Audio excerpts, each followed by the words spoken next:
শুক্রবার সকাল 10:30টার কিছু পরে 5.7 মাত্রার ভূমিকম্পে কেঁপে ওঠে রাজধানী ঢাকাসহ দেশের অনেক জেলা। তীব্র কম্পনে জনমনে ছড়িয়ে পড়ে আতঙ্ক। এরপর বিভিন্ন স্থান থেকে আসতে থাকে হতাহত ও ক্ষয়ক্ষতির খবর। ভূমিকম্পের উৎপত্তিস্থল ছিল নরসিংদী। এই জেলায় ভূমিকম্পের সময় বাসাবাড়ি ও কর্মস্থল থেকে তাড়াহুড়ো করে নামতে গিয়ে শিশুসহ আহত হয়েছেন অন্তত অর্ধশত। কোনো ভবন ধসের ঘটনা না ঘটলেও অনেক স্থাপনায় ফাটল দেখা যায়। ফ্যামিলি সবাই ভূমিকম্পের সময় বাড়িতে ছিল, যখন ঝাঁকানি শুরু হয়েছে ওরা বাইরেতে ছিল, ওই সময় এই বিল্ডিং এর ছাদ গিরা তাদের উপরে পড়ছে।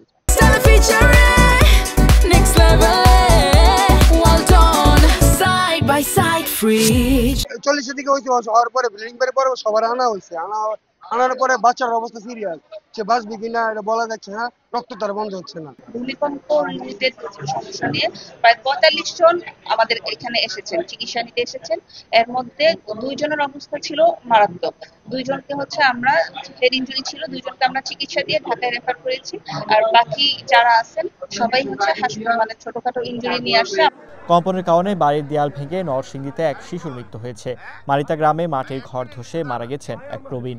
এখন পর্যন্ত যে খবরটা আমাদের কাছে সেটা হলো যে গাবতলী মাদ্রাসার পাশে একটা নির্মাণাধীন বিল্ডিংয়ের ভবনের একটা ওয়াল ভেঙে পাশের বিল্ডিংয়ের কার্নিশে পড়ে যায় এবং ওই বিল্ডিং থেকে ওই পরিবারে একটা ছোটো বাচ্চা সহ তার 2টা বাচ্চা সহ ওই মালিক বের হতে যাওয়ার সময় ইট করে এরা আহত হন এবং এরা এখন হাসপাতালে 2 জন আছে, অবস্থা খুবই গুরুতর।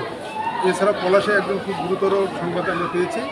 এখন পর্যন্ত আমরা খোঁজখবর নিচ্ছি এবং সকল দপ্তর, জেলা প্রশাসন, ফায়ার সার্ভিস থেকে শুরু করে মেডিকেল সবার সাথে আমরা সমন্বয় করে আমরা তথ্য নেওয়ার চেষ্টা করতেছি। ভূমিকম্পে নারায়ণগঞ্জের রূপগঞ্জে দেয়ালের নিচে চাপা পড়ে মারা গেছে 6 মাসের শিশু ফাতেমা। গুরুতর আহত হয়েছেন তার মা কুলসুম বেগম। রূপগঞ্জের মুসুর এলাকায় দেয়াল চাপা পড়ে রফিক নামে এক ব্যক্তি আহত হয়েছেন। কাঞ্চন এলাকায় সড়কের পাশে চণ্ডীতলা মন্দিরের দেয়াল ধসে পড়েছে। হাটাবো বাজারে ভবনের দেয়াল পড়ে দোকান ক্ষতিগ্রস্ত হয়েছে। এছাড়া 2টি গার্মেন্টস কারখানা এবং অনেক বাড়ির দেয়ালে ফাটল দেখা দিয়েছে। ছোট বাচ্চা মারা গেছে, এরে বার করছি আর দুজনেরে ধরাধরি করে মেডিকেলে পাঠানোর ব্যবস্থা করাইছি। হাতিন রে বলে বলে যাইতে আসছিল, যাওয়ানোর সাথে সাথে বলে শুনছি আমরা এরকম কাঁপতে আছি, কাপ কিছু শুনি না, এরপর চিল্লাবেলা শুনা হয় কিছু দেখি না, মানে বইয়ে দিয়ে বিয়ার ওয়ালের ভিতরে বলে পরে আসছিল, আর একজন লোক আসছিল। গাজীপুরের টঙ্গী ও শ্রীপুর এলাকায় শতাধিক শ্রমিক আহত হয়েছেন।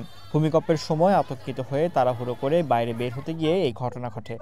ভূমিকম্প ওঠার পরে ফলর লড়ছে, কাইপা উঠছে, সবাই দূর বাইরে নিচে নামছে।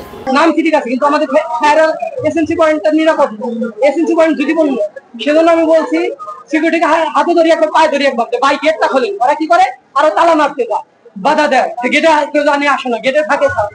ধামরায়ে 1 বছর আগে হেলে পড়া 4 তলা একটি ভবন ভূমিকম্পে আরও হেলে পড়েছে। রাজশাহী বিশ্ববিদ্যালয়ের শেরেবাংলা ফজলুল হক হল ভূমিকম্পে কিছুটা হেলে পড়েছে। বেশ কয়েকটি স্থানে ফাটল দেখা দিয়েছে। হল কর্তৃপক্ষ বলছে তারা বিষয়টি সমাধানের চেষ্টা করছেন। এবারের এই ভূমিকম্পটি বাংলাদেশের জন্য সজাগ হওয়ার বার্তা বলে মনে করছেন বিশেষজ্ঞরা। ফারদিন নীরব, ওয়ান ন্যাশনাল ডেস্ক।